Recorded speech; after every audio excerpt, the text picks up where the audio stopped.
On the day Benson and I got engaged, his first love jumped into the sea. She left a message online: "If you want to marry her, then punish yourself by losing me forever." Facing the media, Benson held my hand and smiled warmly. "I have nothing to do with her. I will always love my wife." I was overjoyed, dreaming of our future together. However, 3 days later, the usually self-disciplined Professor Benson took his own life. On our engagement day, the famous dancer Janice leaped from a high cliff. She left Benson a letter. "If you want to marry her, then punish yourself by losing me forever." The letter was anonymously posted online, causing a sensation. Netizens quickly searched Janice's past. They found that in her brief but brilliant life, there was always a man who loved her deeply and cared for her fiercely. In the end, they missed each other due to class differences. This man was very likely my fiancé, Benson. When Benson heard this news, he was about to put the wedding ring on me. The media swarmed in, bursting into the engagement scene. Questions were sharp and direct. "Benson, have you seen Janice's letter? Do you know Janice? What is your relationship?" Flashes went off continuously, cameras following Benson closely. Everyone wanted to see a hint of anything on the face of this well-known physics professor. Benson, however, calmly replied, "I saw it. I have nothing to do with her." The reporters pressed on. "But someone online said you and Janice were lovers, that your love is literature come to life. What do you think?" I nervously clenched my hands. This was my 10th year by Benson's side. Finally, I was waiting for his confession. How could this happen? I felt it was absurd and stood in front of the cameras, smiling as I said, "We don't know any Janice. I have been with my fiancé Benson for 10 years. Today, we're engaged. Please don't speculate." After saying that, I tilted my head up, eagerly awaiting Benson's response. Benson's gaze fell low, his eyes deep and calm. "Yes, I'm getting married." He tightly held my ring finger and slowly slid the ring on. In front of all the media, he kissed my forehead, his stern brow softening with tenderness. "Regina, after tonight, your wish will come true." At that moment, I thought my years of unrequited love for Benson would finally see the light of day. But 3 days later, the usually self-disciplined Professor Benson took his own life. When I found Benson, he was lying in a pool of blood in his study. His eyes were closed, his expression serene. It looked as if he were asleep. Blood flowed down his wrist, staining the carpet a deep red. I pressed on his wound, crying as I called for an ambulance. The doctor said Benson still had a breath left and needed resuscitation. From Benson's blood-soaked shirt, they found an old necklace. When the nurse handed me the necklace, I felt utterly confused. Because the necklace didn't belong to me. Worse still, that night, a photo of Benson being rushed to the hospital, along with the necklace, was posted online by someone unknown. Some netizens recognized that the pattern on the necklace was very similar to the ring on Janice's finger. The speculation from days prior resurfaced. Netizens were once again in an uproar. That night, no one cared about my shock. I was covered in blood, surrounded by a swarm of reporters at the hospital entrance. Questions came pouring in. Why did Benson cut his wrist? Is it because of Janice? Is that necklace their token of love? I trembled all over, struggling to hold back my impending breakdown as I replied. It was just an accident tonight. I am his fiancé. I hope everyone can refrain from mentioning unrelated people. Yet the incident still made it to trending topics. Under relentless probing from netizens, some hidden clues began to surface. At every performance Janice had, there was always a shadow of Benson. In public, they had never crossed the line. But Janice's earrings and Benson's watch were from the same series of couples items. Even later, Benson's personal belongings occasionally appeared in Janice's photos. Sometimes it was in the morning, sometimes late at night. This led netizens to confirm that they had had an underground romance that no one knew about. Overnight, fan fiction was flying everywhere. Writers used delicate and tender prose to depict a romantic past. As for me, as the malicious third party who interfered between them, netizens mercilessly criticized me. Benson loved Janice his whole life. Why should he marry Regina? Isn't it a family alliance? Even a top-notch guy like Benson can't escape the fate of an arranged marriage? Isn't a famous dancer worthy of entering the Benson family? Ridiculous. Regina, did you see? This is the world as you wished. The hatred and curses from netizens were overwhelming. I sat alone by Benson's bedside, anxious and helpless. The few words of rebuttal quickly drowned in the tide of insults. Now, I only prayed Benson would wake up soon. I had too many questions for him. However, I didn't get Benson's explanation. Instead, I received another explosive piece of news. Single Janice has a 5-year-old daughter. A daughter? Hearing the news report, I shivered and looked up in confusion. At the moment I saw the photo, it felt like I was hit by a heavy hammer. The little girl's eyes looked just like Benson's. In those brief minutes, all the noise turned to a ringing in my ears. Listening to the beeping of the machines, I slowly bowed my head, sinking into despair. Could she be Benson's child? If so, what would happen to her child? Benson finally woke up a week after his coma. He looked calm. He explained this incident as an accident. But after days of torment, I was physically and mentally exhausted. Benson, I need an explanation that makes sense.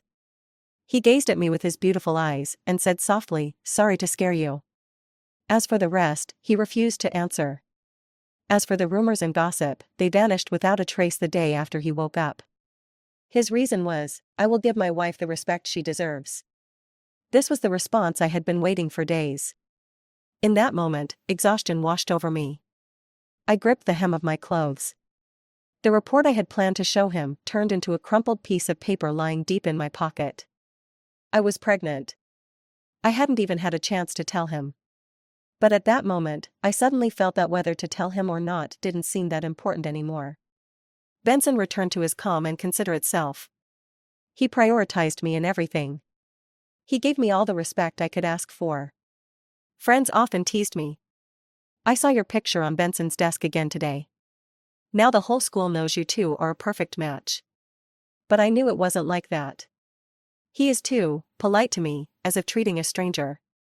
Except for that one time he was drunk. That's called respect. You should be grateful. You'll understand once you're married. My friends all said I was experiencing pre-wedding anxiety, calling to comfort me. Before ending the call that day, a friend suddenly remembered something and asked with concern, "Regina, are you sick? I heard your fiancé Benson took the night off to go to the hospital." I was taken aback. "No, I'm not. A few minutes ago, Benson had just texted me. Working late tonight. How could he take time off?" The other person murmured in confusion, "He left in a hurry." "I thought it was because of you." Benson, who had been dedicated to research for years, never took a day off for anyone. I sensed something was wrong and pulled out the hospital address someone had sent me, taking a cab to the hospital. This was the hospital where Janice's daughter was being treated. At such a young age, she was suffering from kidney disease. She was living on dialysis. Benson must have known about this child. I recalled a day shortly after Benson woke up. Benson's mother rushed over and seemed to say something to him. Benson's lips suddenly curled into a faint smile. For the first time, there was a lively expression on his previously cold face. It was also from that day on. He stopped being negative. After Benson's mother left, he suddenly took my hand and said, "Regina, we will have a good life together. I won't let any accidents happen again. You can rest assured." The night in the hospital was deep and quiet. I hurriedly walked through the tightly shut doors and windows, cold sweat dripping down my back. As I passed by a few nurses, their conversation floated into my ears. "That was terrifying earlier. Susie almost didn't make it. Poor Susie's mom. Thank goodness her husband came." My mind buzzed. A loud ringing filled my head. Susie's mom. Janice is still alive? Realizing what this meant, I headed straight for Susie's room. Turning a corner, two entangled figures came into my view. The scene hit me like a sharp knife, stabbing deep into my heart. The pain was so intense I could barely breathe. Benson had a small woman pinned against the wall, gripping her neck, kissing her fiercely and passionately. I had never seen Benson so out of control. He wouldn't let her escape, chasing her lips, ravaging them without mercy. The woman was cornered, with nowhere to run, finally collapsing into his arms, sobbing. Benson, I can't fight your family anymore. As long as Susie survives, I'll give you up. The woman's pale face flushed with a hint of color. In the dim light, I saw her face clearly. It was Janice. She really wasn't dead. Benson's eyes were filled with overwhelming affection as he cupped Janice's face, his voice hoarse. Why did you lie to me? Janice, do you want me dead? Janice's lips trembled, like a frightened deer. It was your mother who forced me. Benson gently brushed her messy hair aside, soothing her. It won't happen again. I won't let you be in danger anymore. Janice seemed to sense something, panic flashing in her eyes. Benson, what are you going to do? Benson's tone was filled with desperation and deep emotion. I've agreed to marry that stranger.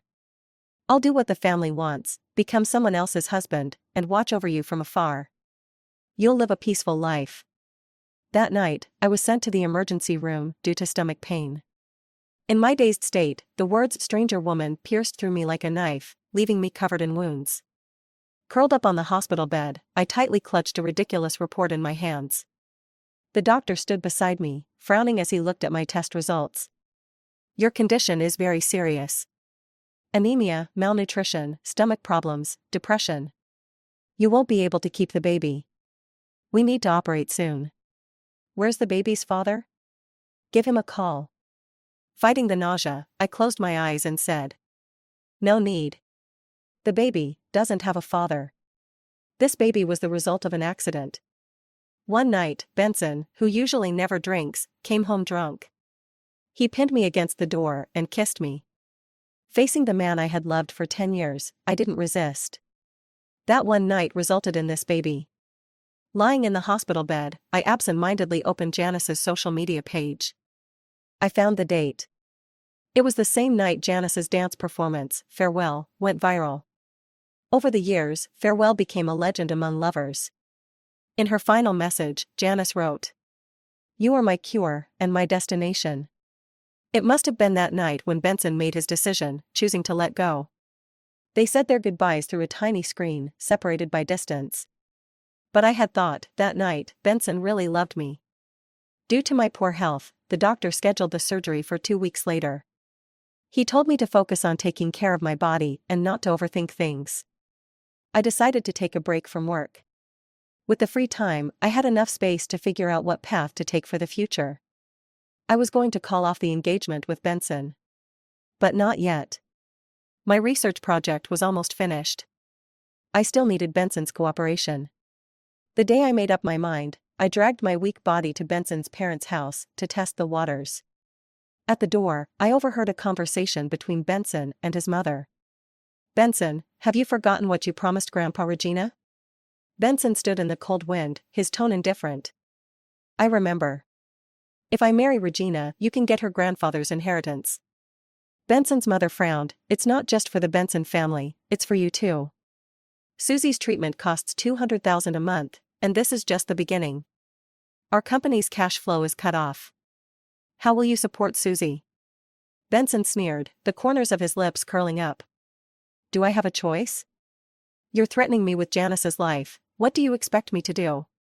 Last time, you forced her to jump into the sea. What now, another trick? Mom, you know if Janice dies, I won't live either." Benson's mother was furious. "You." Benson stood firm. "Don't lie to me. You know how determined I am." I didn't open the door. Instead, I silently returned to my car. The cold street lights pierced through the glass and spilled inside. I stared at the bustling street in silence, my fingernails digging deep into the soft cover of the steering wheel. My family and the Benson family had known each other for generations. When Grandpa passed away, I was too young to understand much. Benson had been by my side for as long as I could remember. I liked him a lot. When he was bullied, I would secretly stand up for him. When his father punished him, forcing him to kneel all night, I would sneak into the kitchen to steal buns for him, burning myself so badly I spent weeks in the hospital. For years, things like this happened countless times. Honestly, it didn't matter if he didn't love me back.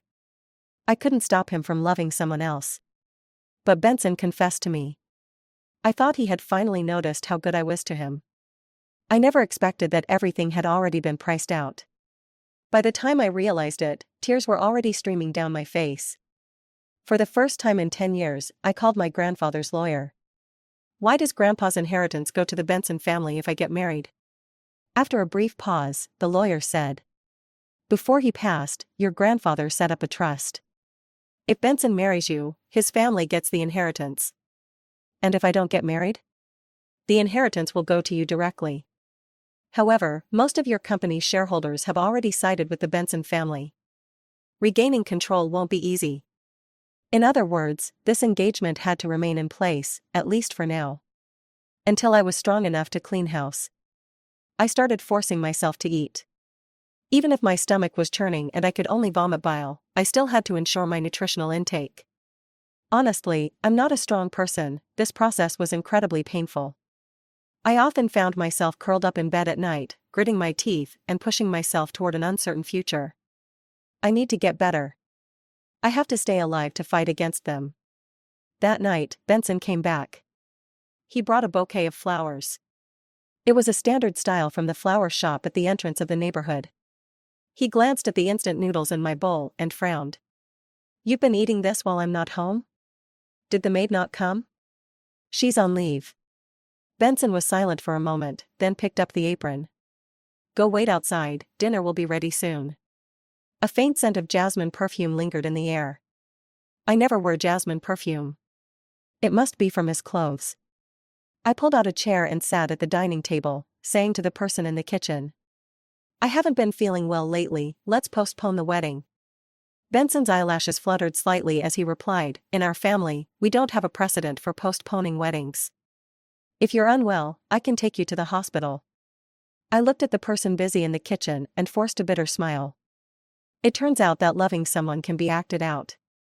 Benson could pretend to love me for Janice's sake for a lifetime.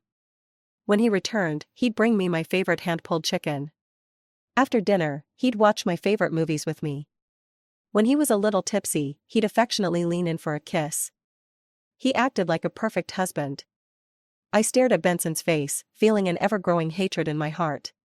Many times, I couldn't help but want to slap his hypocritical face and wish him dead. The wedding date was drawing closer every day. The matter of breaking off the engagement was urgent. My main job was as a lecturer at the same university as Benson. We worked in the same lab and were rarely compatible partners at work. But I was completely clueless about the company's affairs. Reclaiming control over the company would be incredibly difficult. The process drained nearly all my brain cells. Grandpa's employees would always shake their heads helplessly, saying, "Miss, you really have no talent for business. Isn't it ridiculous?" I resembled the inept female supporting character in a romance novel. I couldn't build my own business empire overnight. I had to face a harsh reality. To reclaim the company that Benson's family had slowly devoured over the years, I would have to use a clumsy strategy that would hurt myself as much as it might hurt them. For this reason, I deliberately accompanied Benson home a few times. I mentioned my expectations for the marriage in passing. This undoubtedly gave Benson's family great courage and confidence, believing that Grandpa's inheritance would eventually fall into their hands. At the end of the month, Benson's family launched a high-stakes gamble, wildly expanding their business and seizing opportunities. My engagement to Benson became one of the most talked-about topics of the year. Just when I thought things would continue to progress smoothly, Janice showed up at my door.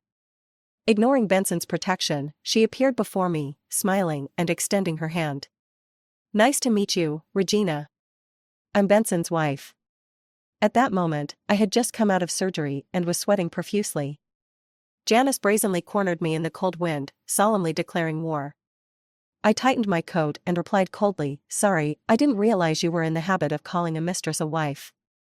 Janice's smile faltered. "Regina, why deceive yourself? I've even had a child. I doubt Benson wants to touch you at all." She raised her head proudly. "I allow your existence and let Benson visit you occasionally, you should thank me." I lost my patience, grabbing her hair and pushing her against the car window. I sneered, "Is your urine mat? Open your eyes and see what qualifications you have to negotiate with me." Janice was stunned. She screamed, "Do you dare to touch me?" I gripped her tightly, my knuckles turning white. "Are you tired of living?" Janice froze, not moving at all. I leaned in close to her ear and whispered. It's not that you allow Benson to be with me, it's that you have to endure it. As long as I want, Benson can never see you again, understand? Janice's face turned pale. Regina, how dare you? I kicked her hard and got into the car, trembling with anger. Because of what just happened, my hands and feet were shaking.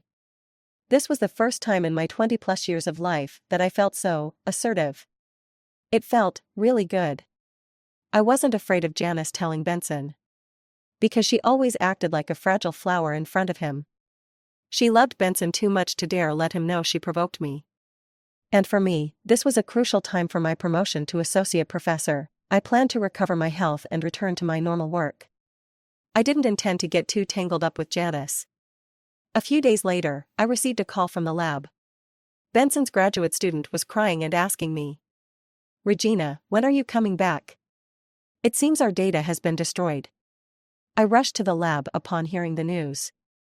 On that cold winter day, the fluorescent lights in the corridor flickered, and murmurs of students echoed from inside the rooms. When I pushed open the door, I saw several students gathered around a few computers, their eyes red from crying. Regina, your computer was also tampered with. The air was filled with a jasmine scent that didn't belong to the lab. Benson walked over, surrounded by the students, and asked softly, what happened? There were still traces of spilled milk tea on the lab computers. The scene was a mess. One student told Benson, someone just came to see you and spilled milk tea all over the desk. Not just the data, our samples have been destroyed as well.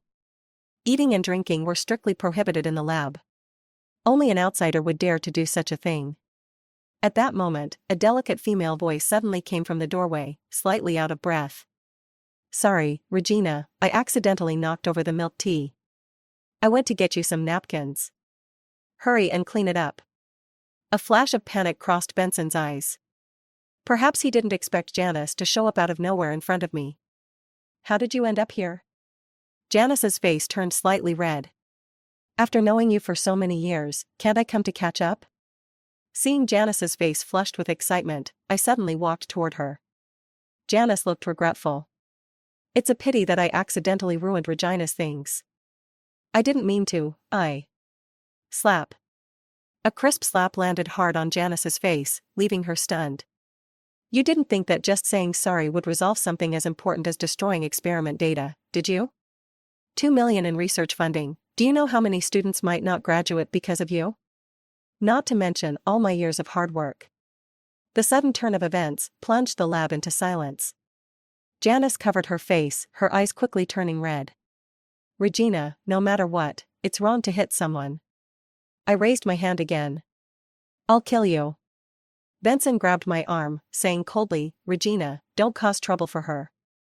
I turned to meet his indifferent gaze, and in that moment, I realized that the superficial calm could no longer be maintained. Benson, you're admitting it, aren't you? He stood firm. This time, I'll compensate you. That day, under Benson's strong protection, Janice faced no consequences. Benson used his connections to bury the incident. To cover for Janice, he even took out $2 million to compensate for the losses. The students were furious, but dared not speak out, gathering each day with frowns. Benson and I fell into a complete Cold War. One afternoon, while I was busy helping students choose topics, someone suddenly rushed to me and said, Regina, that person has posted about you online. I pulled out my phone and opened Weibo, where I saw Regina the villain glaring at me on the homepage. The video captured the moment I slapped Janice from an awkward angle. Netizens were in an uproar. Oh my god, Janice is still alive. Is Janice being coerced? Who is Regina to hit her at will? Stealing someone's husband and acting so righteous about it. If it were me, I'd hit back. Benson, save Janice. I can't bear to see her suffer.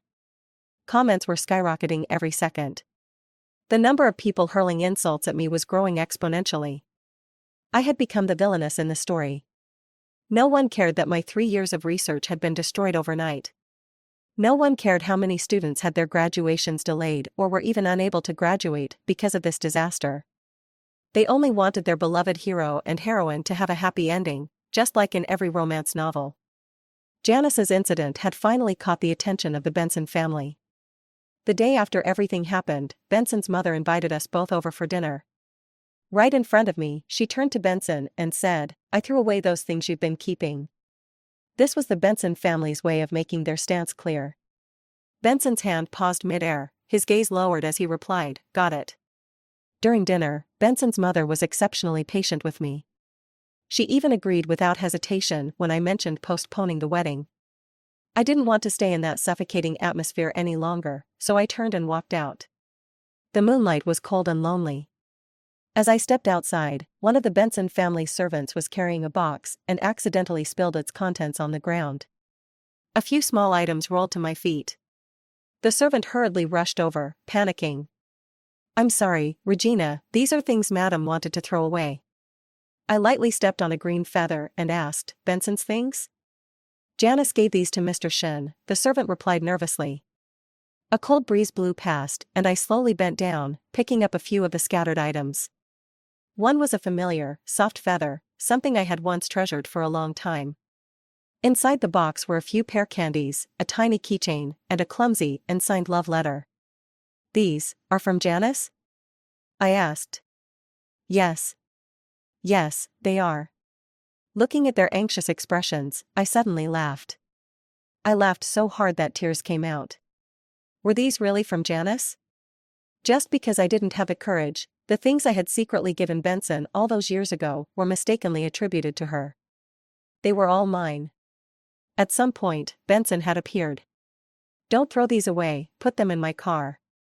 The servant quickly gathered up the box and left in a hurry. I stared at the dark night sky and suddenly spoke. "Benson, spend my birthday with me." The wind tugged at his wool coat, and the lamplight flickered across his sharply defined face. His expression was unreadable. "Regina, do we really have to do this?" He wasn't even pretending anymore. His eyes were filled with undisguised disdain. I smiled. "Yes, Benson, we do. I've loved you for 10 years, I've done so much for you. You can't even spend a birthday with me?" Benson frowned slightly. "Fine." On my birthday, Benson drove me to an observatory in the suburbs to watch the stars. They say that couples who make wishes under the stars will end up together. I had dreamed of this day for years, hoping it would come. Yet, standing beside Benson, looking up at the starry sky, I suddenly felt like it wasn't all that special. In fact, it was a little cold. But seeing Benson so unhappy made me feel better. I had struggled through so many years of hardship. What was his discomfort compared to that? I snapped a photo and posted it on IG. At 10 p.m., my phone buzzed. It was a message from Janice, a photo of her snuggled up in Benson's arms, wearing a camisole, her face flushed. Judging by Benson's clothes, it must have been the night he didn't come home after his meeting a couple of days ago. "Regina, he's been mine for a long time. Even if you marry him, you're just taking care of him for me. Susie won't be our last child. How about we make a bet?" I glanced at Benson, who was still adjusting the telescope, looking for Vega. I typed back. "Are you sure? Benson's right beside me now. Guess what he's doing to me?" Janice didn't reply for a few minutes.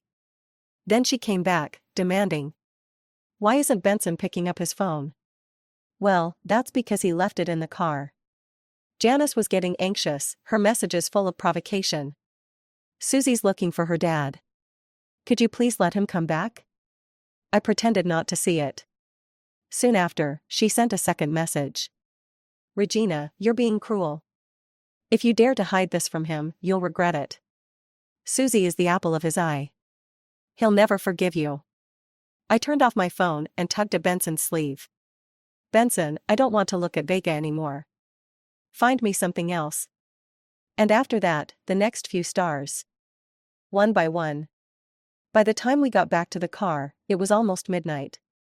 When Benson turned on his phone, he saw a series of missed calls, and his expression instantly darkened. Right in front of me, he called Janice, his anxiety barely concealed in his voice. "Janice, what's wrong?" I could hear her crying on the other end. This time, she changed her tone. "Benson, I don't know what to do. I'm sorry. Susie is sick. I messaged Regina 2 hours ago, but she didn't tell you. Susie's really sick. Can you come over now?" For the first time, I saw real emotion on Benson's face. His dark eyes locked onto me, sharp and angry. "Regina, get out." I smiled. "It's 1:30 in the morning, and you're going to leave me in the middle of nowhere? Get out." "Don't make me say it twice." Benson threw open the door and ushered me out, then drove away without a second thought. I stood in the cold wind, watching the taillights fade into the distance. Right on cue, Janice sent another message, smug and satisfied. "Kicked out of the car, huh? Next time, don't act so self-righteous." I made a phone call.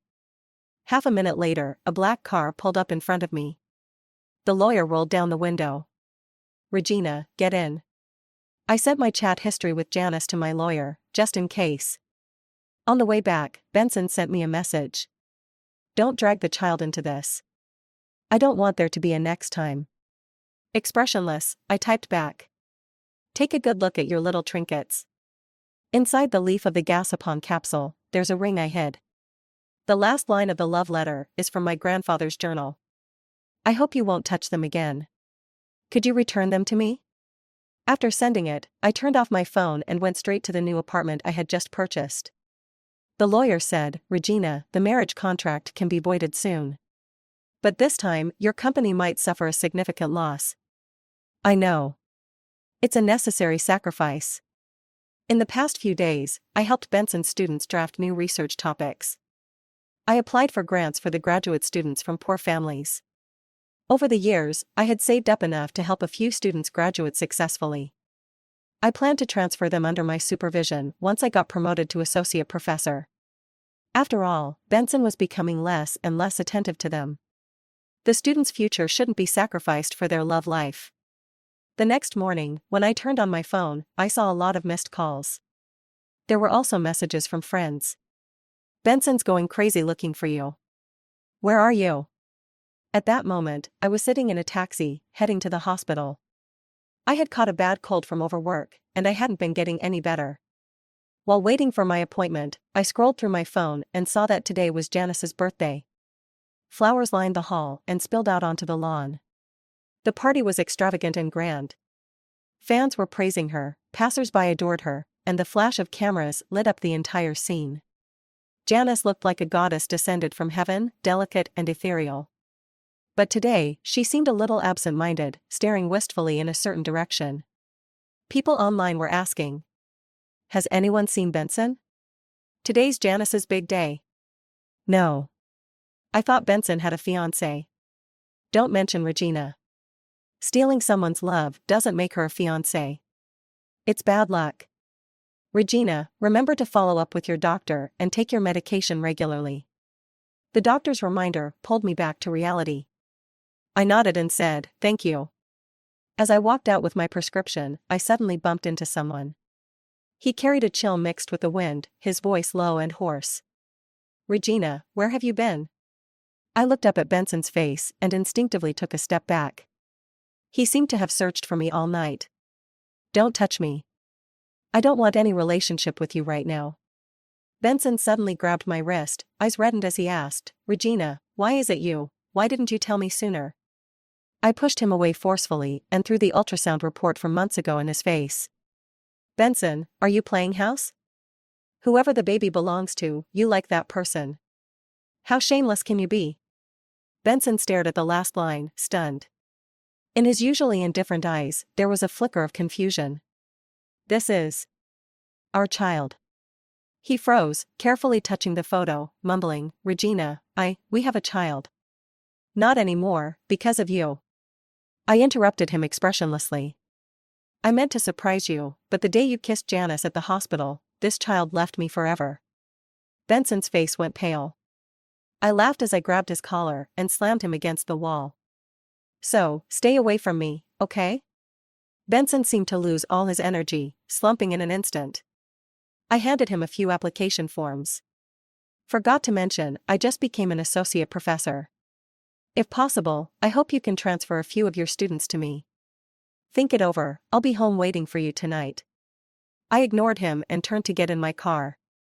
Given the current state of Benson's family business, if I broke off the engagement, they would collapse immediately. But I still had one last thing to do. Get Benson's students.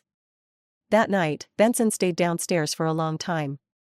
I stood by the window, watching as the spark at his fingertips gradually faded, then reignited, while he remained motionless. It was as if he was making a very important decision. When Benson returned, he was freezing. He pulled me close at the dining table, holding me tightly. "Regina, I'll agree to all your demands, but you can't leave me." I forgot how Benson once considered dying for Janice. And how he could resort to anything to be with me. He refused to sign the student application forms. That night, I worked hard to get him drunk and forced him to sign his name. Benson leaned back on the sofa, mumbling in his sleep.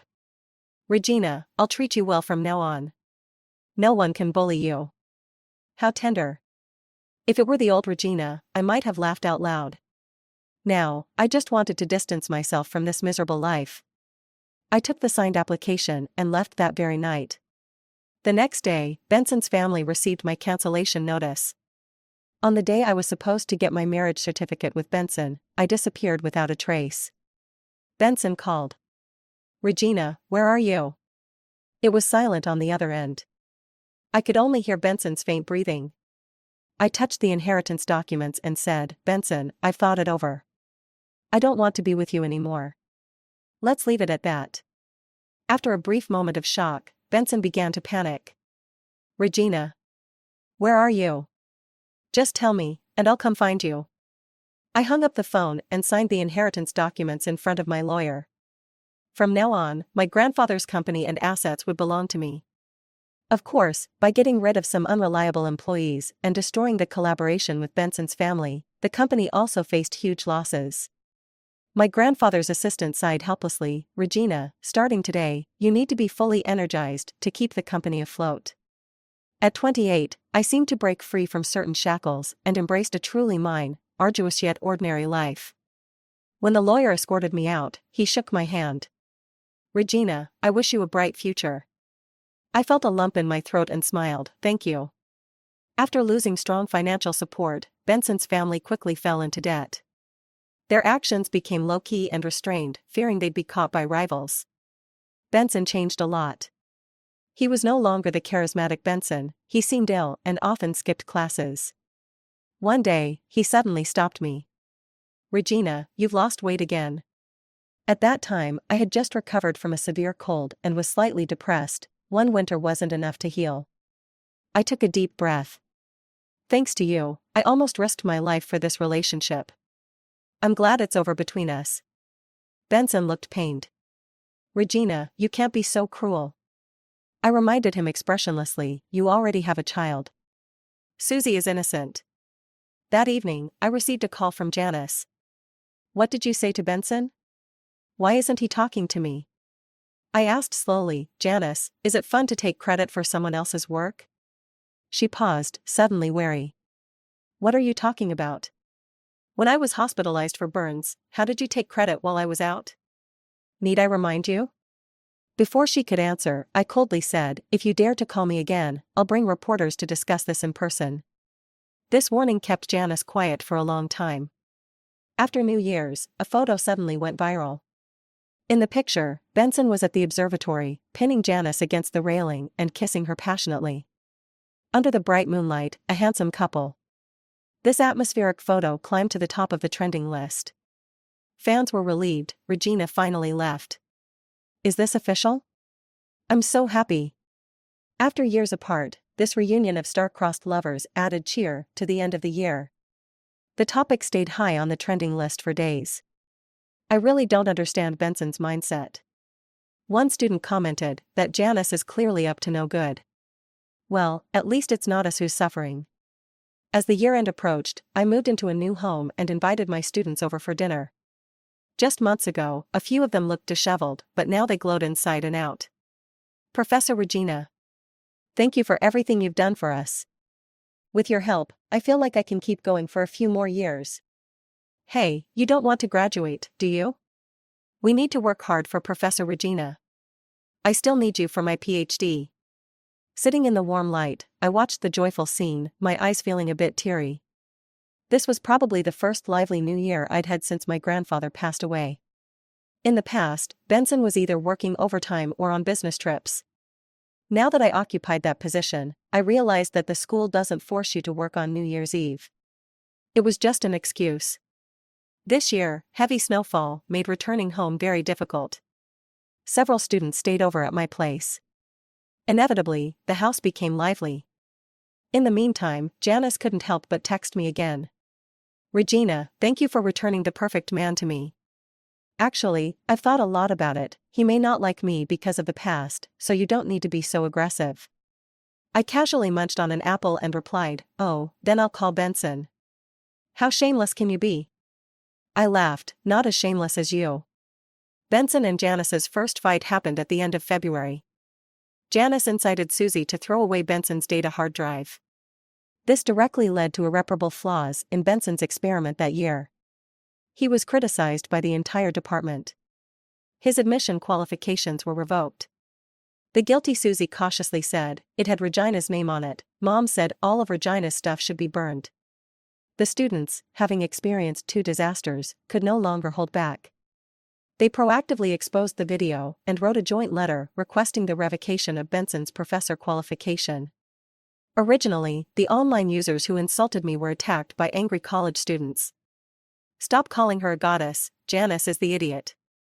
6 months ago, she ruined Regina's experimental samples. 6 months later, she incited a child to burn data. How come her parents didn't pass on half a brain to her?" It's not the first time. Someone brought up a report from 6 months ago. The most liked comments were still slamming me. One person complained, "I commented last time that Janice had issues, but no one listened, they all went to scold Regina. Do they really think we graduate students don't go online? A bunch of love-struck fools." Wow, I didn't realize the experiment that got ruined was Regina's. Well deserved. Why didn't Regina say anything back then? And those graduate students? The student finally couldn't hold it in anymore. "Benson's got too much power. He's covering it all up. We tried to report it, but Professor Regina wouldn't allow it. She'd rather face online harassment herself. In academia, unless you're desperate, no one reports their own mentor. I didn't want these kids, who are so passionate about research, to get caught up in public scandals too early in their careers. Risking their futures for the sake of the little justice there is." Janice quickly crumbled under the weight of the online attacks. That day, I was in the office and witnessed the argument between Benson and Janice. Janice was crying miserably, "Susie is your daughter. She just doesn't want you involved with Regina. What's wrong with that?" Benson replied coldly, "What does Regina have to do with this? Those are my research data. See? When the fire isn't burning him directly, he doesn't feel the pain. Just like how he could easily buy my hard work for $2 million. But can't accept that his own research might be destroyed. That hard drive was a gift I gave Benson years ago. My name is engraved on it. Benson's data has been on that drive all these years, so it's impossible to replace it overnight." But Janice didn't understand. Their argument ended badly. When Janice left, she shot me an unwilling glare, full of provocation. "No matter what Susie and I do, Benson will always forgive me," she said. "So don't get too cocky." I looked up from the students' papers and said, "Janice, has your quality of life dropped recently? You haven't changed your handbag in a while. Are you short on money?" That hit a nerve with Janice. She had once made a huge scene, faking her suicide by jumping off a cliff. On the surface, it seemed like she was forced by Benson's family. In reality, she was trying to ruin my engagement. But something went wrong during the jump, and she ended up injuring her leg badly, leaving her with lasting effects. Her dancing career was over. And with the fall of Benson's family, his current income wasn't enough to support her extravagant lifestyle anymore. A few days later, news broke online that Janice was planning a comeback. That day, Benson's phone call was so loud the entire hallway heard it. "Can you please stop? There's no chance your leg will recover. Isn't it better to just stay home and take care of Susie? Why do you have to keep comparing yourself to Regina?" Janice's voice suddenly grew more agitated. "Benson, are you disgusted with me because I'm disabled? If you dare go after Regina, I'll kill myself." When Benson hung up the phone, he saw me standing at the door. I smiled politely. "I'm here to pick up some student files." All of his students were now under my supervision. I had a lot of work to do. Benson's eyes flashed with a hint of pain. Thank you for all your hard work. I picked up the files and prepared to leave. Just as I reached the door, Benson called after me. Regina. I turned around and looked at him, puzzled. Benson's expression was complicated. I have cancer. I probably don't have much time left. I nodded indifferently. I'm tight on money right now, so I can't lend you any, sorry. As I was about to leave, I felt that I had been a bit too cold, so I turned back and added, maybe you should ask someone else? Seeing his pale face, I nodded again. I can only wish you a speedy recovery. Janice's dance performance had a lot of hype. So much so that her embarrassing fall from the stage during a high-energy routine became widely known. Her legs were completely ruined. She would never set foot on stage again. From then on, Janice's mental state visibly declined. At the end of March, Janice's dance piece Farewell was suddenly exposed as plagiarized. A former art school student, who had long been forgotten, posted her competition entry online. It was almost identical to Janice's Farewell, but it was from several months earlier. Janice was one of the judges back then. My art teacher told me I would do great. But on the same day, I was told I hadn't made it. All these years, I finally gathered the courage to ask Janice, how can you be at peace, stealing someone else's ideas? The public was outraged. The condemnations came in waves. First, Benson condones his wife and daughter destroying data. Now Janice is plagiarizing an art student's ideas. With people like this around, when will future students get a chance to shine? Has anyone heard from Benson's students? Don't insult us, thank you. Professor Regina is the one supervising us now. She not only spends her own money to support us, but also helps us come up with research topics so we can graduate. By the way, Professor Regina fell into depression after Benson cheated on her. She was sick for months and still worked through it. The screenshots my lawyer collected finally came in handy. Once Janice's provocative remarks were exposed, people started to realize the truth. They say Regina was the third party, but she was actually the fiancé. You probably don't know this, but Regina's family has been in decline for years. She couldn't have forced Benson to marry her unless he was willing. So, Benson's family didn't want Janice, so they let Benson harm Regina? And before that, Benson had a child with Janice behind Regina's back? Wow, that's disgusting. The online backlash intensified. Janice finally panicked. She tried to defend herself, but people only hurled insults at her. She suffered the same malicious words that had once been thrown at me. I made a phone call to my team. They told me, don't worry, we've already transferred the money to that art student. She said thank you for standing up for her. Regina, do you want to keep buying media coverage? I thought for a moment.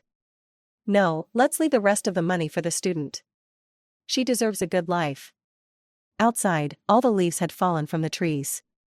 The rusty tree cutter screeched as it moved, echoing in the pale winter sky. Benson had moved out of the lab. All the awards and honors he had hung on the wall over the years were gone. The walls were bare. Soon, they would be replaced with my name. I returned the gifts Benson had given me over the years. Among them was a bracelet Benson gave me when I first joined the lab. He stroked the dull diamonds and said, Regina, maybe I really was wrong. She's not who I thought she was. I stood there, silent. Benson lowered his head, his lips bitter. How could she turn out like this? Greedy, vicious, and unrepentant. Regina, if back then I had just stayed with you. Benson, did you ever ask me what I wanted? I interrupted him. Benson was stunned. I don't want to be someone's backup plan, I said.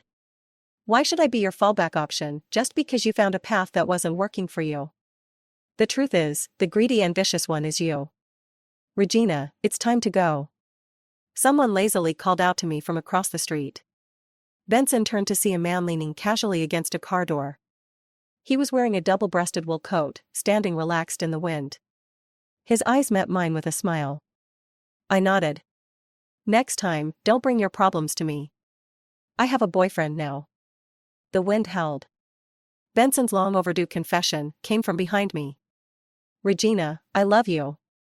I paused, then chuckled without turning back. Is your love supposed to be something special? I no longer felt like talking to him, so I walked around the car and got in. Dan closed the door for me and gave Benson a casual nod. Then, we drove away. On the way back, I said, "Thanks for helping me with the act." Dan was driving, casually chatting with me, "Then you can pay me for my performance, or take me out for a meal." Actually, Dan's life was worse than mine. His family had fallen on hard times, and he had owed tens of millions in business debts, which he just cleared at the beginning of this year. Recently, he had finally made some money and bought a house and a car. At least I had some small recognition in academics. I had taken on a few new students, but they were a handful. My company was barely making it, but I was getting by. After all this time, my talent for business was still just as terrible as it had always been. Yet, staring out at the colorful neon lights, I felt a strange sense of happiness in this ordinary life. Just like Dan often reminded me, maybe we were all NPCs. Even ordinary NPCs could live happily. Half a year passed in a flash. Several of my students had produced results and were about to graduate smoothly. On the day of the autumn equinox, Dan organized a grand celebration party at Chill Mountain with a few students. He even sent out invitations to some close friends. It was on such a morning that Janice burst into the party with a bucket of gasoline. The acrid gasoline was wildly sprayed into the air. "It's all your fault. You took everything from me." Her expression was frantic, her gaze towards me filled with resentment. "Regina, how dare you be happier than me? Go die." Janice's legs were ruined, and she limped as she walked. Gasoline was everywhere, nearly ruining half the venue. At that moment, Benson was suffering from cancer, and Janice was drowning in debt. Susie had developed a difficult personality and often argued with Janice. She resented her for coming back to life. If Janice died, I would become her stepmother, and all my wealth would go to Susie. With Benson's indifference added to the mix, Janice had gone mad. When Benson rushed over, the lit lighter had already ignited the gasoline. The flames surged violently, engulfing most of the combustible materials within seconds. In an instant, the guests scattered. The fire roared like a raging tide, devouring everything in its path. Dan reacted quickly, pulling me back into a corner just as she rushed in. I watched helplessly as Janice was consumed by the flames. Benson stood in the center of the hall, gasoline-soaked, looking at me with a resolute gaze. In that moment, it was hard to tell whether his eyes held pain or regret. Janice clutched his clothes, hugging him from behind. The flames easily curled up toward them. That face, which I had long cared about, ultimately vanished into the vast sea of fire. Dan pulled me out through the side door. He was so strong, even trembling a bit. As soon as we got outside, he held me tightly in his arms. "Are you hurt?" When I met his vulnerable gaze, I was startled and realized he was scared. I shook my head, "No." The guests had managed to escape in time, and there were no casualties. I had just burned a small section of my hair, which wasn't a big deal. Dan held me tightly. "That's great. I almost thought that dream was real." "Dream?" "I once dreamed that you married Benson. Everyone around you was scheming against you. The Benson family, Janice, Susie. You died in a fire at 28, just like now." I gazed at the sky consumed by flames and said, "That dream sounds pretty terrifying." Thankfully, it was just a dream. Aside from Benson and Janice dying in the fire, there were no other casualties. With the announcements of their deaths, Benson and Janice's past was completely exposed to the public. Finally, the world returned to normal. In late autumn, Dan and I went to the back mountain in the countryside. The cold wind blew through, making the dry grass rustle all over the hills. Among a row of tombstones, Benson and Janice's graves were right next to each other. Dan said, "Susie died from illness. What a tragedy. Why bring her into this world if you don't raise her?" I placed a bouquet of flowers at their graves and tossed a voice recorder and an old phone into the fire pit. The wind blew, and the fire crackled as the components burned. Dan asked, "What's this?" Recordings of Benson saying Janice was selfish and malicious, along with the phone I used to contact Janice. That night, Benson had confided in me, and I sent the audio to Janice unchanged. That only led to Janice's harsher insults. My existence had long become a thorn in her side. Meeting Dan's contemplative gaze, I said earnestly, "I agree with your perspective. Maybe we're all supporting characters. What happened in your dream could be my ending. After all, back then, the insults from netizens were totally unreasonable, even to an extreme degree. It was as if we all had to unconditionally sacrifice ourselves for Benson and Janice's reunion. The flames grew stronger. The plastic shell crackled in the fire. I squatted down to extinguish the finished ashes. The only way to survive in a story that doesn't favor me is to kill the protagonist, Dan added. The wind quietly flowed between us. I smiled. To sever the foundation of the Benson family. To undermine Janice's trust in Benson. To let them escalate their conflicts in repeated arguments until they ultimately destroyed each other. At this point, the author will naturally abandon the protagonist. Ordinary people can live well. I poured a cup of wine at their graves. The wind picked up, and Dan draped a coat over me. Let's go, it's time to head home. We walked side by side along the rugged mountain path. I've been thinking, what's your role? Dan looked at me and said, maybe I'm just a pitiful passerby who loved the female lead for many years, only to be unrequited, and in the future, I have to collect her remains. I was taken aback, something stirred deep in my memory. But I couldn't recall what. Dan raised his brow. It's okay, passerby shouldn't be remembered anyway, the author didn't write it. The wind rustled through the treetops. The hills were filled with the pleasant sound of rustling dry leaves. Dan's voice faded in and out. Regina, I'm really glad you're alive. Maybe, unseen, you become the protagonist in someone's story. I smiled, then please let her take it easy, and let the story end here. I want to walk the rest of the road as an ordinary person. Dan's clear laughter drifted away with the wind. She'll probably hear that. The end.